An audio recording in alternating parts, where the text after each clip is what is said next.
Hello दोस्तों, तो आज के हमारे इस एपिसोड में हमारे साथ हैं मैं गायत्री छाड़वा। ये इनका जो वर्क एरिया है वो बेसिकली है मेंटल हेल्थ से रिलेटेड है। तो ये बेसिकली काम कर रही है अभी global mental health association GMHA, जिनकी ये कंट्री हेड है अभी इस हाँ इंडिया जी। में। और ये बेसिकली एक एनजीओ है जो ऑपरेट होता है। इसका बेस बेसिकली यूएस में है, जहाँ से ये ऑपरेट होता है।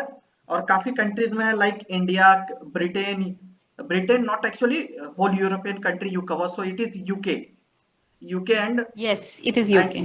Canada and all this parts like. तो इनका बेसिक जो वर्क एरिया है और इनका गोल जो है इनकी कंपनी का और ये जिस पे वर्क कर रही हैं वो बेसिकली है फर्स्ट ऑफ ऑल टू जो फ्यूचर जनरेशन है, जो आने वाले हैं और जो अभी के यूथ हैं, मतलब वो इमोशनली कितने अवेयर रहते हैं अपने रिस्पॉन्सिबिलिटीज को लेकर के, अपने अपॉर्चुनिटीज को लेकर के, ये उन पे काम कर रही है। सेकेंड है ये कि इनका जो अप्रोच है वो जनरेट करना है खास करके इंडिया में कि हमारा मेंटल हेल्थ को लेकर के प्रिवेंटिव अप्रोच होना चाहिए, ना कि डैमेज कंट्रोल का।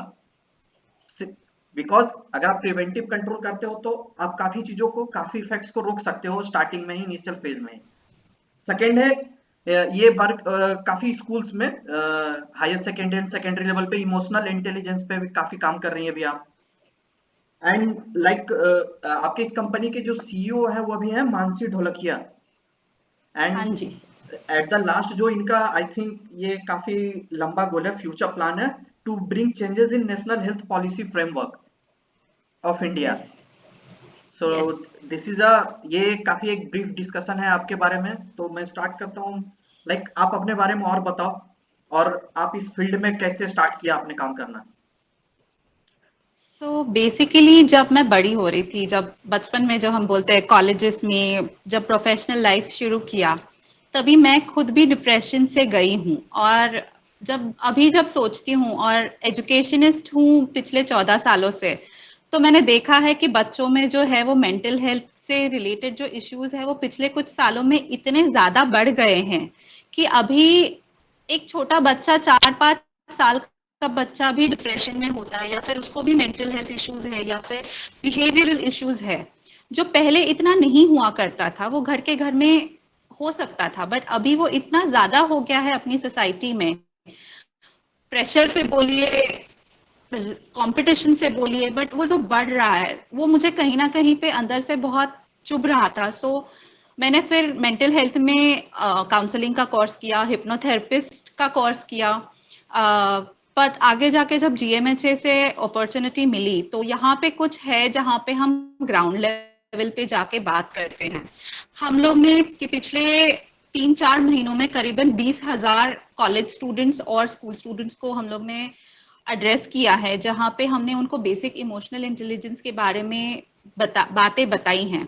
उनको बताया है कि इमोशनल इंटेलिजेंस से क्या हो सकता है, कैसे वो अपने स्ट्रेस लेवल को, या फिर अभी की जो कोविड महामारी जो चल रही है बाहर, इसमें तो बच्चों पे बहुत ज्यादा असर हुआ है। छोटे छोटे बच्चे भी हैं जो घर पे बहुत टाइम से अंदर ही लगे बैठे हुए हैं। तो जो एक मेंटल हेल्थ है वो सबकी कहीं ना कहीं पे अपसेट हो रही है।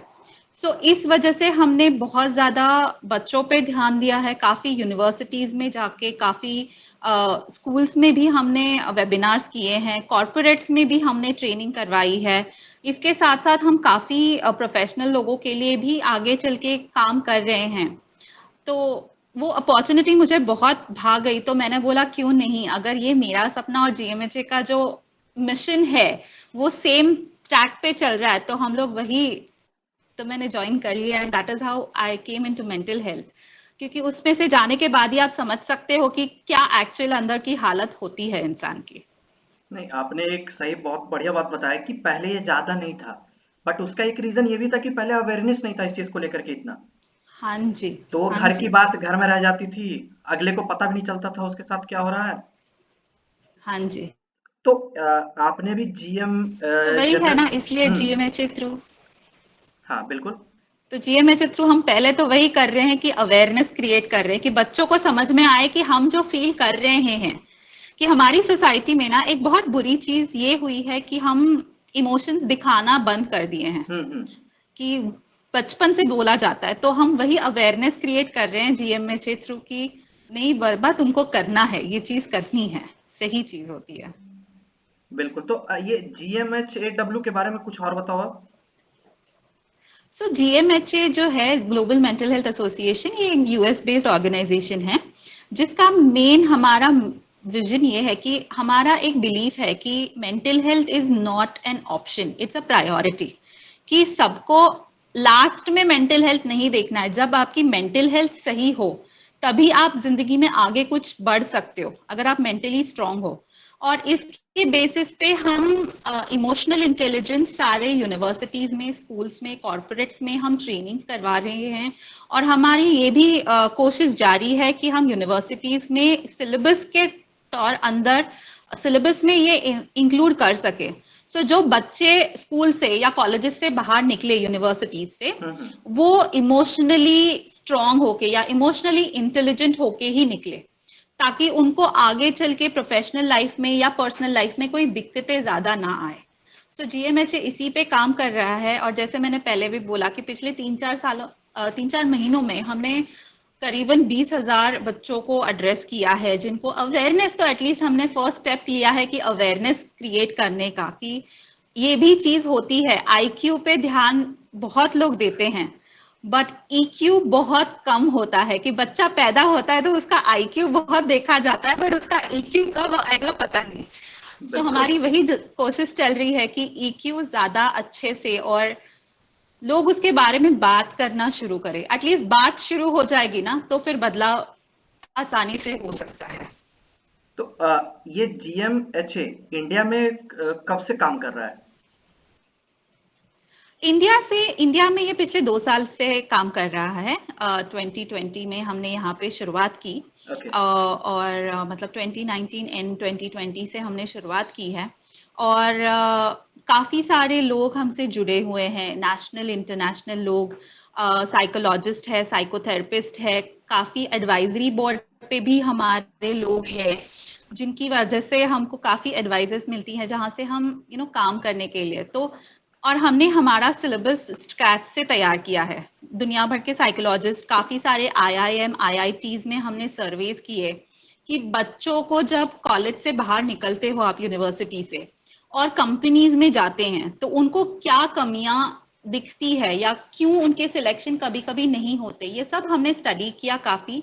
और वो स्टडी के दौरान हमें ये समझ में आया कि इमोशनल इंटेलिजेंस ही एक चीज है जहां पे काफी लोग कम पड़ जाते हैं। और उसके बेसिस पे जो उनके टॉपिक्स है, वो हम इमोशनल इंटेलिजेंस के थ्रू कैसे, जैसे आप स्ट्रेस बात कर लो, स्ट्रेस मैनेजमेंट है, या फिर आप कम्युनिकेशन स्किल्स बोलिए, जो काफी कॉलेजेस में नहीं पढ़ाई जाती ये हम्म। चीजें। कम्युनिकेशन स्किल्स है, या फिर आपके एक एटीट्यूड ऑफ ग्रैटिट्यूड हम बोलते हैं, जहां पे आपको जो भी आपके पास है उसके लिए शुक्रिया मानना चाहिए, यूनिवर्स का बोलिए। तो वो जो एक है, या फिर लीडरशिप, अगर सबको लीडर तो बनना है कि, लेकिन लीडर किस तरह से होता है, ये एक कहीं पे वो कमी रह जाती है अपने सिस्टम में, जहां पे वो सिखाया नहीं जाता, आपको सिर्फ धकेल दिया जाता है सिस्टम बिल्कुल। में। तो इसलिए हमने देखा कि ये सारी चीजें जरूरी है, और इसलिए फिर हमने ये सिलेबस काफी रिसर्च के बाद, ये सिलेबस हमारा पूरा बना हुआ है। हमारा कंटेंट जो करीबन 20-30 घंटों का ये सिलेबस है पूरा, ओके। जहां पे फिर हम वो अभी यूनिवर्सिटीज में वगैरह इंट्रोड्यूस करेंगे। बढ़िया। तो आपने भी काफी अच्छे से बताया कि ये काफी आपने आईटीज और आईएम्स और बाकी स्कूलों में भी काफी सर्वे किया। तो बेसिकली मेरा क्वेश्चन हाँ जी। उसी से आता है कि सिंस आप काफी टाइम से इस चीज में हो और काफी आपके पास रिसर्च डेटा भी पड़े हुए हैं, तो आपके हिसाब से टॉप 3 रीजंस क्या हैं जिसके जो कि डिपेंडेबल है, या फिर that is the main reason कि यूथ जो है आजकल ये मेंटल स्ट्रेस से, और ये काफी इंक्रीज भी हो रहा है अभी के टाइम में, खास करके 18 टू हाँ जी। 30 के रेंज में अगर है तो। हाँ जी। सो फर्स्ट एंड फॉरमोस्ट तो मैं ये कहूंगी कि हमें ना बचपन से, जैसे मैंने पहले भी बोला, हमको सिखाया गया है कि इमोशंस दिखाने नहीं चाहिए। इमोशंस दिखाना ये एक वीकनेस हो जाती है। लेकिन अभी जब एक हाथ सिचुएशन ऐसे आती है जहां पे आपकी बॉडी की नेचुरल रिएक्शन ही है कि आप इमोशनल हो जाओ, हम्म। तो वो हमारी आदत हो चुकी है कि वो दबा के रखो। और आप जब चीज दबा के रखते हो, वो आप पे भारी पड़ने लगती है। कितना कितना दबा के रखेंगे, और कहीं ना कहीं पे वो फटती है इन इन अ वे कि वो एक वीकनेस बन जाती है ना चाहते हुए भी। और वही हमको एक है कि इमोशनल इंटेलिजेंस। सेकंड चीज है एम्पैथी। हम लोग में एम्पैथी बहुत कम है। हमारे यहाँ पे ना सामने वाले पे सिंपैथी बहुत दिखाई जाती है, अरे बेचारा बेचारी कितने काम कर रही है। लेकिन हाँ बाबा, मैं समझ सकता हूँ कि तुम किससे गुजर रहे हो। ये कोई नहीं बोलता बेचारी तुम कैसे करोगी, बेचारा वो कैसे काम कर पाएगा, ये बहुत सुनने मिलता है। लेकिन बेटा तुम जिस दौर से गुजर रहे हो हम वो समझ सकते हैं और हम तुम्हारे साथ है। या बेटी हम समझ सकते हैं कि तुम बाहर तुमको क्या परेशानी आ रही है और हम उसके लिए खड़े हैं। ये बहुत कम होता है आजकल। तो वो जो है वो एक चीज कमी पड़ जाती है। और कहीं पे हम आईक्यू पे इतना ध्यान दे रहे हैं कि हमारे सॉफ्ट स्किल्स जो है, जो कंपनियां आजकल देखती हैं, जो बाहर से इंटरव्यूज के लिए भी जो कंपनीज आती हैं, वो पहले बच्चों की सॉफ्ट स्किल्स, उनकी बॉडी लैंग्वेज, उनकी लीडरशिप क्वालिटीज देखते हैं, जो बहुत कम दिखने मिलता है। इसलिए कभी कभी ये बहुत बार लोग भी कहते हैं कि आप पढ़ाई में अव्वल नंबर लेके आएंगे लेकिन हो सकता है कि आप आगे जाके कुछ ना करें। लेकिन वही प्यार से बोलने वाला, अच्छे से बोलने वाला बाजी मार जाता है। सो वो क्या है, तो वो इमोशनल इंटेलिजेंस है कि वो जो प्यार से बाजी मार जाता है क्योंकि उसको वो समझ है कि उतनी मैंने क्या बात करनी चाहिए, मैंने कैसे बात करनी चाहिए, मैंने कहाँ पे किस तरह से सामने वाले को समझ के लेना है।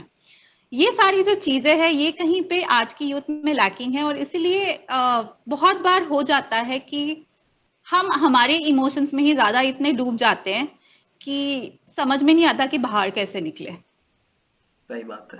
तो अगर कोई बंदा या फिर काफी आजकल तो पूरा एक सर्टेन परसेंटेज ऑफ पॉपुलेशन है जो इस फेज से गुजर रहा है, और हर जनरेशन में ये चीज आता ही आता है, तो इसके मेजर इफेक्ट्स क्या क्या हो सकते हैं? सो मेजर इफेक्ट्स, पहली चीज तो ये हो जाएगा कि आपको ना फिर एक एक लेवल ऐसे आ जाती है कि आप समझ नहीं सकते कि मुझे अभी आगे करना क्या है।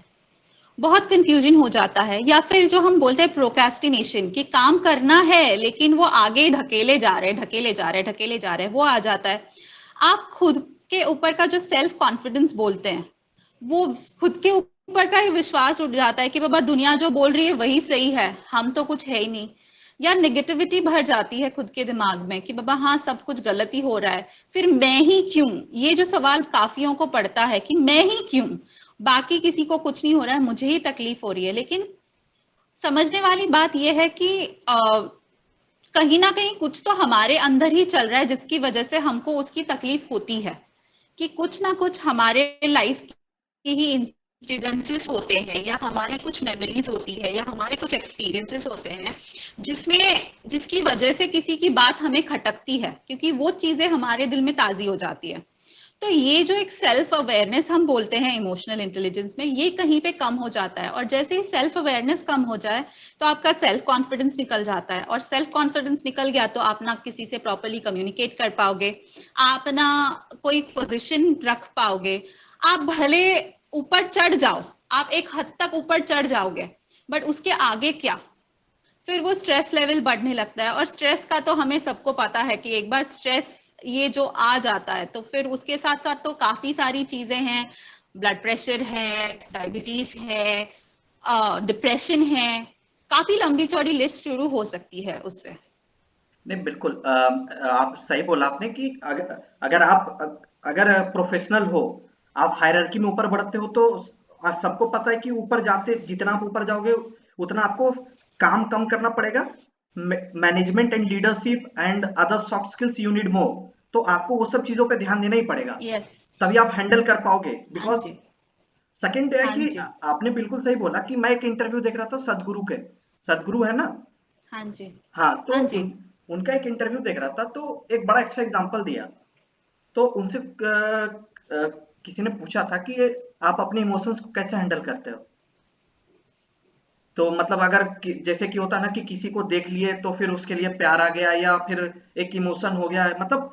तो उन्होंने बस सिंपल सा चीज पूछा था कि बॉडी आपका है, दिमाग आपके पास है, इमोशंस आपके बॉडी में चल रहे हैं। तो अब आपको डिसाइड करना है कि आपने बॉडी को आप सेल्फ स्टार्ट बनाना चाहते हो, या फिर आपको चाबी चाहिए। एग्जैक्टली exactly, सही चीज है।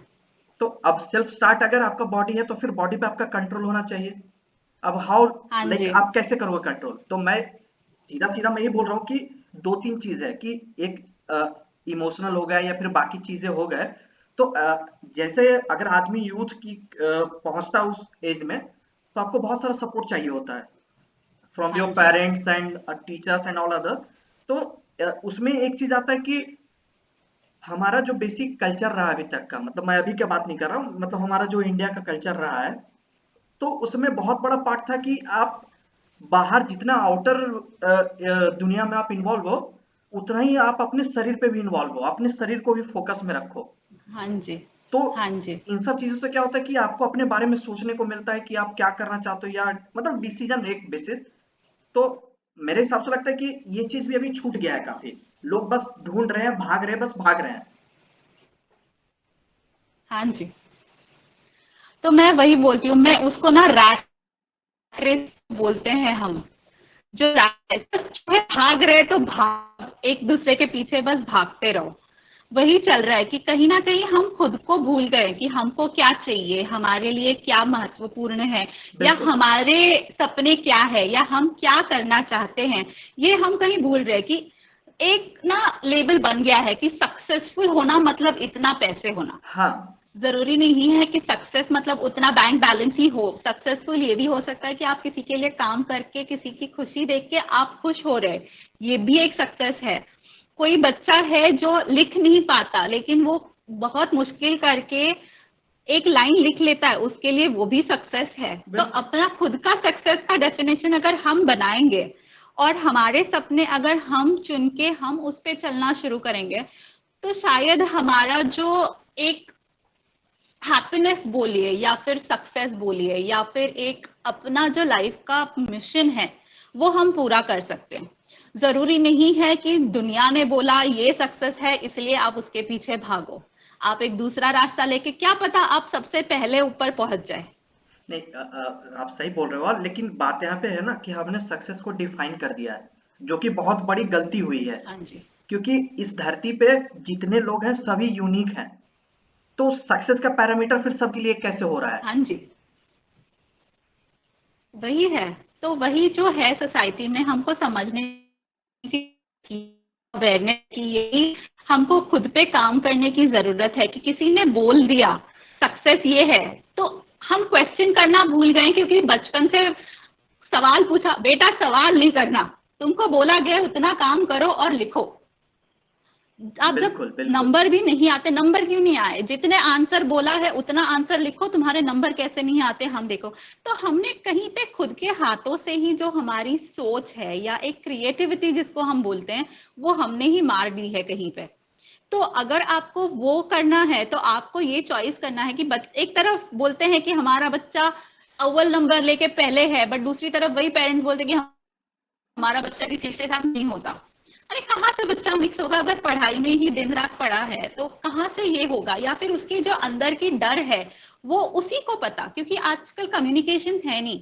अपनी सोसाइटी की एक बहुत बड़ी बात ये भी है कि मेंटल हेल्थ बहुत इजीली डिस्कस नहीं होता घरों में। बिल्कुल। जहाँ पे बोला जाता है कि बच्चा अगर टैंट्रम कर रहा है कि कुछ नहीं, उसका बस मस्ती है, उसको क्या है, दो थप्पड़ लगा लो ठीक हो जाएगा। आजकल थप्पड़ लगाना लकीली मैं बोल सकती हूँ, क्योंकि मैं बच्चों के साथ भी काम करती हूँ, काफी पेरेंट्स ने वो कम कर दिया है कि नहीं बाबा थप्पड़ नहीं लगेगी, बट प्यार से समझाओ। बट प्यार से समझाने का भी एक तरीका होता है, आप सब कुछ दे दो उसको, वो भी सही तरीका नहीं है। कहीं ना कहीं बिल्कुल। बच्चे को हाँ ना समझ होनी चाहिए। और उसको जब आप एक फ्रीडम बचपन से देंगे कि बाबा समझो, आपको गुस्सा आया है, तो आप गुस्सा क्यों आया है, गुस्सा तो बहुत बड़ा इमोशन हो गया। आप खुश हो, लेकिन आपकी खुशी कहाँ से आ रही है, और हमने, या फिर आप दुखी हो तो आपको दुख क्यों हुआ। किसी के जाने का गम है, बट उसके बाद उसने आपको इमोशन क्या आया। जैसे आज के इसमें है कि बहुत सारे जन कोविड में बहुत सारे अपने करीबी लोग गुजर रहे हैं, उसकी वजह से काफी लोगों को तकलीफ हो रही है। हम्म। बट आपको ये देखना है कि आपको वो गम इतने दिन तक क्यों रह रहा है, वो आपके अंदर क्या है, आपको अकेलापन महसूस हो रहा है, या आपको ऐसे लग रहा है कि आपका कोई एक सपोर्ट निकल गया है। अगर आप ये इमोशंस अंदर से अपने आप जान ले, तो ये हो सकता है कि आप उसको बेटर कंट्रोल कर सकें। और कहीं ना कहीं बिकॉज आपने जैसे बोला कि हम ये करना भूल गए हैं कि अंदर देखना, अंदर झांकना हम कहीं भूल गए हैं, उसकी वजह से हमको ये समझ में ही नहीं आता कि बाबा मुझे गुस्सा आ क्यों रहा है। अभी अगर मुझे गुस्सा क्यों आ रहा है यही मुझे पता नहीं, तो मैं गुस्से का करूंगी क्या? तो मैं तो वो कहीं पे भड़ासी निकाल लूंगी किसी पे, कोई तो गालियां खा के ही जाएगा मुझसे कि चिल्ला लिया, खत्म कर लिया, 2 मिनट के लिए शांति हुई, लेकिन जब वो सीन वापस दोहराया गया, मैं को वापस गुस्सा आया, तो वो तो फटना ही है हम्म। गुस्सा। लेकिन अगर आपको ये समझ में आए कि बाबा मुझे इस सिचुएशन में गुस्सा क्यों आ रहा है, तो आप जाके अगली बार जब वो सिचुएशन आएगी तो आप सोचोगे अच्छा मुझे इस चीज से ना गुस्सा आता है, तो आइदर आप उधर से बाहर निकल जाओगे या आप कुछ एक टेक्निक लगा लोगे कि बाबा ये ऐसी सिचुएशन आए ना तो मैं इस चीज के बारे में सोचूंगी जिसकी वजह से मैं शांत हो जाऊंगी। तो ये जो आप टेक्निक्स तभी कर सकते हो जब आपको ये पता हो कि एक्चुअली आपका इमोशनल स्टेट है क्या, और उसका बहुत ज्यादा इमोशनल इंटेलिजेंस होना बहुत ज्यादा जरूरी है। और इमोशनल इंटेलिजेंस की एक खास बात ये है कि आप कभी भी किसी भी टाइम पे अपनी लाइफ के ये सीख सकते हो और आप उसको ग्रो कर सकते हो। ये ऐसी चीज नहीं है कि बाबा सीख नहीं सकता कोई, ये कोई भी सीख सकता है, बस उसकी तैयारी होनी चाहिए कि खुद पे काम करने की। डॉक्टर के पास दवाइयां तो डॉक्टर दे देते हैं, लेना तो खुद को ही पड़ता है, सही वैसी बात है। चीज है ये कि आप अगर उस पे काम करोगे तो जाके आपको ये होगा कि आप जब इस पे ज्यादा काम करना शुरू करोगे अपने आप पे, तो आप इमोशनली इंटेलिजेंट ज्यादा होगे। और जैसे जैसे आप इमोशनली इंटेलिजेंट होते हो वैसे वैसे ये भी देखा जाएगा कि आपके जो रिलेशनशिप्स है, आपका जो काम की जगह है, वर्क प्लेस है, या आपके फ्रेंड सर्कल्स है, या आपके रिलेटिव्स है, जो भी है, या आपका जो पैशन है, आप उस पे भी बहुत ज्यादा आगे तक बढ़ सकते हो।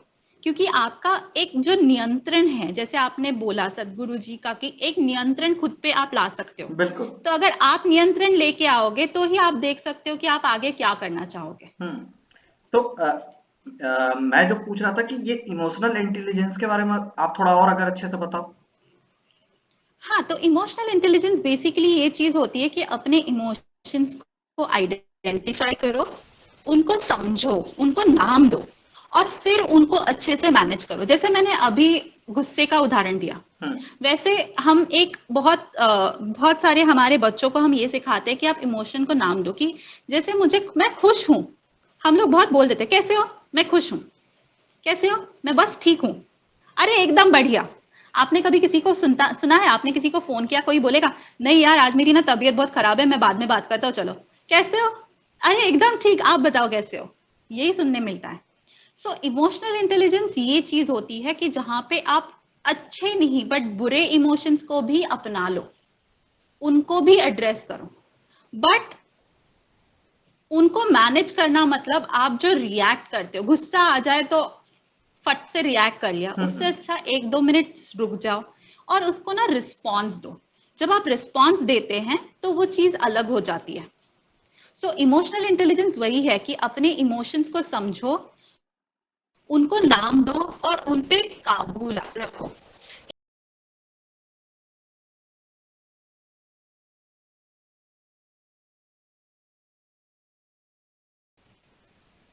तो ये इमोशनल इंटेलिजेंस का अगर ब्रीफ में मुझे बताना, वैसे तो मैं घंटों बात कर सकती हूँ इमोशन पे, बट अगर किसी को ब्रीफ में बताना है तो ये चीज है कि पहले अपने आप को समझो। और इमोशनल इंटेलिजेंस में 5 चीजें हम मेनली बोलते हैं कि एक सेल्फ अवेयरनेस है कि खुद के बारे में देखो, सेल्फ मोटिवेशन की जैसे आपने बोला आप खुद का मोटिवेशन खुद ही हो, आपको हम्म। बाहर चाबी की जरूरत नहीं है। फिर है एम्पैथी। एम्पैथी एक चीज है जहां पे आपको, जैसे मैंने बोला कि किसी पे ना बेचारा बेचारी मत करो, उससे अच्छा उसके जगह पे खड़े रह के देखो कि क्या होता है। फिर है सोशल स्किल्स, जहां पे आप सोशल स्किल्स कैसे करते हो, और एक सेल्फ रेगुलेशन कि आप अगर सेल्फ मोटिवेटेड हो तो आप अपना टाइम टेबल, अपने गोल्स आप खुद से सेट कर सकते हो। तो अगर ये 5 चीजें आप ठीक से कर लो, self awareness, self motivation, self regulation, empathy और सोशल स्किल्स, सो ये अगर 5 चीजें आपने कर ली तो इमोशनल इंटेलिजेंस करना इतना बहुत, मतलब बहुत ज्यादा कठिन नहीं है वो, आप सीख सकते हो। बिल्कुल। तो अभी हमने काफी डिस्कस किया इमोशनल इंटेलिजेंस के बारे में। नॉर्मली हमारा वाइडली एक्सेप्टेड है इंटेलिजेंस अपना मेंटल इंटेलिजेंस, और जो भी उसको नाम दे दो। So like how can we shift from IQ to EQ? So basically you don't have to shift, आपको दोनों में बैलेंस लाना है। Okay. आईक्यू तो है ही। आईक्यू का चीज कैसा है ना कि आप एक बच्चा पैदा हुआ ना, वो आईक्यू के साथ पैदा होता है। वो एक हद तक उसको एक लिमिट होती है, वो हायर लिमिट तक वो पहुंच सकता है।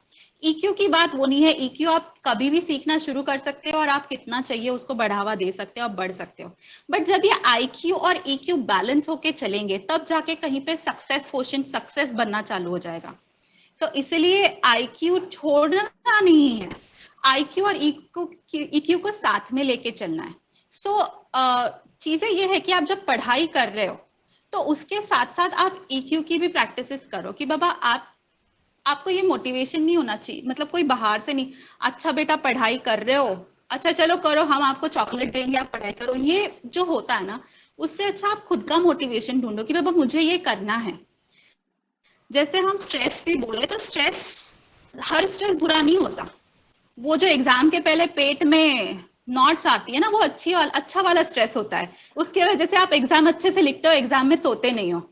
सो स्ट्रेस भी हर एक पल्लू के मतलब दो दायरे हैं कि आप अच्छे भी हैं बुरे भी हैं। सो हमको अच्छा पकड़ के चलना है, लेकिन यस हमको हमारे इमोशंस को ज्यादा अच्छे से एड्रेस करना है, उनको एक्सेप्ट करना है। और सबसे पहले आप जैसे हो, अच्छा बुरा बहुत अच्छा, वो सबको आपको एक्सेप्ट करना है कि बाबा हाँ ये मैं हूं, मैं बहुत अच्छे से बात करती हूँ, मुझे गुस्सा भी बहुत आता है, हाँ तो मैं हूं, मुझे आता है। मैं सबसे अच्छा खाना बना सकती हूँ लेकिन मेरे को खाना पकाने को बहुत बोर होता है, हाँ ये मैं हूं। ये जब आप सारी चीजें, या फिर मैं बहुत बार पूछा जाता है कि रोना कैसे रोके। अरे रोना क्यों रोकना है भाई, रोना तो अपना नेचुरल बॉडी का सिम्टम है। इमोशन भी हमारी बॉडी का नॉर्मल सिम्टम है। आपकी हड्डी टूट जाए तो कोई ये बोलेगा क्या कि बाबा नहीं ये तो ठीक है, होता रहता है, ठीक हो जाएगा, वो तो नहीं बोलता, आपको डॉक्टर के पास लेके जाते हैं। सो आपको रोना क्यों रोकना है? सही वो तो बात है। एक इमोशन है, जब जब ठेस लगेगी तो आंख पानी निकालेगा, वो भी एक हम्म। रिस्पॉन्स है। सो ये जब हम एक्सेप्ट करने लगेंगे तो वो अपने आप ईक्यू और आईक्यू का बैलेंस होता जाएगा। बिल्कुल। तो आपके पास मतलब आप कौन क्या क्या टेक्निक्स यूज करते हो? लाइक आप जब स्कूल में जाते हो या फिर कहीं जाते हो, तो क्या क्या टेक्निक्स यूज करते हो इस चीज को डिलीवर करने के लिए ताकि वो हाँ बच्चों जी, को समझ में आए? वेबिनार्स देने जाते हैं तो हम पहले तो उनको बताते हैं कि ईक्यू होती क्या चीज है, और फिर हम उनके साथ एक्टिविटीज करते हैं जहां पे अपने, जैसे मैंने बोला, अपने इमोशंस पहचानो और उनको लेबल करो। या फिर हम उनको कुछ स्ट्रेस मैनेजमेंट के टिप्स देते हैं जहां पे आप वो उनके चॉइस के हिसाब से चूज कर सकते हैं कि क्या करें। दूसरी एक टेक्निक है जो जर्नलिंग है, जहां पे आपको जो भी फीलिंग्स है आपकी, आप डायरी बनाना शुरू करो, जो डायरी लिखना बोलते हैं। हम्म। सो ये टेक्निक हम उनको बताते हैं कैसे क्या है, कैसे कर सकते हैं आगे, और हम उनको काफी सारी एक्टिविटीज और प्रैक्टिकल टिप्स देते हैं जहां पे वो जैसे ही वेबिनार के बाद वो रोज का अपने लाइफ में अप्लाई कर सके। सो इस तरह से हम अभी वेबिनार्स कर रहे हैं हर जगह पे। Okay. So at the end तो आप क्या सजेस्ट करना चाह रहे हो अभी? मतलब लोगों को क्या मतलब कुछ बेसिक टिप्स दे, अगर आप दे सको उन लोगों को। सो पहली चीज तो मैं बोलूंगी कि न्यूज जो आती है वो दो तरह की आती है, एक पॉजिटिव होती है, नेगेटिव होती है। बिल्कुल। हमको नेगेटिव की तरफ जाने की कोई जरूरत नहीं है, जितनी पॉजिटिव है उतनी सुनो। नेगेटिव सुन के क्या अपना मतलब क्यों अपना प्रेशर बढ़ाना है? पहली तो वो चीज चालू करो हर एक जन, अगर जरूरत नहीं है तो नेगेटिव न्यूज से दूर रहो। जो न्यूज आपकी इंपॉर्टेंट है वो आप पे कैसे भी पहुंच जाएगी, उसके लिए आपको बार बार वो सोशल मीडिया या फिर न्यूज चैनल सर्व करने की जरूरत नहीं है कि अच्छी न्यूज क्या है बुरी न्यूज क्या है। दूसरा चीज मैं ये बोलूंगी कि अपने जो इमोशंस है एक डायरी लिखना शुरू कर दें, कि रोज सुबह उठ ओके। के एक ऐसी चीज कि जिसके लिए मैं शुक्रिया करना चाहूंगा, यूनिवर्स का बोलो किस चीज के लिए मैं शुक्रगुजार हूं। कि आज ठीक है मैं शुक्रगुजार हूं क्योंकि आज मैं सुबह नींद से उठ पाई, बहुत सारे जन है वो नहीं उठ पाए, तो मैं शुक्रगुजार हूं कि मैं आज जिंदा हूं। बिल्कुल। ये भी एक है। और हर रोज एक चीज से चालू कीजिए, लेकिन हर रोज उस चीज के साथ एक एक और चीज ऐड करते जाएं। सो इसको हम बोलते हैं ग्रैटिट्यूड जर्नल। आप ये अगर मेंटेन करने लगो कि आप एक हफ्ते में देखोगे आपके पास 7 चीजें ऐसी होंगी जिसके लिए आप शुक्रगुजार हो सकते हो। तो जब आपको सवाल आए कि यार मेरे पास अच्छा क्या है, बस वो बुक देख लीजिए, आपको 7 चीजें मिल जाएंगी। अगर आप संडे को चालू करते हो, अगले संडे को आपको 7 चीजें मिल जाएंगी कि मेरे पास अच्छा क्या है। बिल्कुल। तो ये एक चीज चालू कीजिए। और ब्रीदिंग टेक्निक्स है, मेडिटेशन है, और ये आप तो सब यूट्यूब पे आजकल बहुत कुछ मिलता है, तो आप जो आपको सही लगे आप वो फॉलो कर सकते हैं। और second, last but not the least, मैं ये बोलूंगी कि अपने जो भी इमोशंस है, अच्छे बुरे, सबको एक्सेप्ट करो। रोना आए तो रो लो, चीखने का मन करे तो चीख लो, हंसने का मन करे तो जोर से हंस लो। ये सोचने की जरूरत नहीं है अरे दुनिया क्या बोलेगी। मैं बस यही कहना चाहूंगी कि दुनिया क्या बोलेगी ये छोड़ दो, और अपने आप को जैसे हो वैसे पहले एक्सेप्ट करो, बाकी चीजें अपने साथ अपने आप आ जाएंगी। बिल्कुल, तो मैं बस एक पॉइंट ऐड कर आपके सजेशंस में ऐड करना चाहता हूँ कि बहुत लोग हैं कि वो प्रोफेशनली बहुत एक्टिव हो रहे होते हैं after college and all other thing. So हाँ फिर जी। उनको मौका नहीं मिल पाता कि वो किसी दूसरे स्किल्स को आइडेंटिफाई कर पाए या उस पर काम कर पाए। तो अगर लोग काफी आप लोग जो आपका मेजर दिन का मेजर टाइम तो निकल जाता है काम करने, फिर भी अगर जो भी आपके पास बचा टाइम मिलता है उसको आप अपने ऊपर यूज करो, और काफी सारे स्किल्स है आप आइडेंटिफाई करने की कोशिश एकदम करो। सही। अगर आप पहले से आइडेंटिफाई कर रखे हो तो उस पर काम करने की कोशिश करो। तो एक क्या शिफ्ट होता है वो चीज ना कि दिन भर का काम हुआ, हाँ वो जी। प्रेशर या स्ट्रेस जो है वो शिफ्ट होकर रिलीज हो गया किसी और चीज पे। हाँ जी। बहुत बहुत सही बात कही आपने कि ये जरूरी है। और अभी तो मैं बोलूंगी कि कहीं ना कहीं वर्क फ्रॉम होम का वो एक फायदा हो गया है कि आप अपने लिए टाइम निकाल सकते हो। बिल्कुल बिल्कुल। सीख लो बहुत सारे। और आजकल तो टेक्निक इतनी अच्छी आ गई है, एआई वगैरह प्लेटफॉर्म्स इतने अच्छे आ गए कि आप अपने टाइम से सीख सकते हो। आपको जरूरी नहीं है कि 2 से 5 में को लेक्चर को बैठना था। स्कूल कॉलेज वाले जैसे आके ये नहीं करने वाले। आजकल तो कॉलेज वाले भी रिकॉर्डिंग भेज देते हैं, बिल्कुल। वो आप कभी भी देख सकते हो। तो आपको अगर प्रोफेशनल हो और आपको कुछ सीखना है तो प्लीज जाइए, कोई हॉबी ले लीजिए, कोई ऐसा काम कीजिए जिससे आप अच्छा फील कर सके। हाँ, क्योंकि अभी हमारे पास इंटरनेट का रीच इतना है कि आप खेती से लेकर के एरोप्लेन बनाने तक कुछ भी देख सकते हो यूट्यूब पे, या फिर आपको मिल जाएगा। हाँ तो जी। जो भी आपका हाँ जी। इंटरेस्ट है आप जाके ढूंढ सकते हो। एकदम सही बात है। तो यही था, खत्म करते हैं फिर। हाँ जी। आई होप मैंने आपके सवालों के जवाब सही से, आप खुश हो जो सवाल के जवाब नहीं दिए हैं, नहीं, और मेरे जो को भी ये वीडियो देखे उनको मिल जाए। बिल्कुल। तो मेरे हिसाब से मुझे जितना पता चल सका या मैंने उतना तो पूछ लिया। बाकी मैं लोगों से और बता दूं कि अगर ये वो वीडियो देखते हैं उनको लगता है कि वो और डिस्कस करना चाहते हैं इस चीज पे, तो मैं आपका लिंक्डइन प्रोफाइल अटैच कर दूंगा वीडियो के साथ। तो हाँ डायरेक्ट जी, आकर जरूर। के कांटेक्ट कर सकते हैं, या फिर आपका वो जो हाँ एनजीओ है जी। उसके वेबसाइट भी दे दूंगा। डायरेक्ट लोग आपको वहां पे कांटेक्ट कर सकते हैं। हाँ जी। तो हाँ जी, जरूर जरूर। तो ये सारे सोर्सेज मैं वीडियो के साथ डाल दूंगा, ताकि जिनको और इंटरेस्ट हो या फिर जिनको डिस्कस करना चाह रहे हो डायरेक्टली आपसे, वो कर सकते हैं आपसे। हाँ जी, कभी भी, any time. Okay. Okay, thank you. Thank you so much. आप thank you for having me. Thank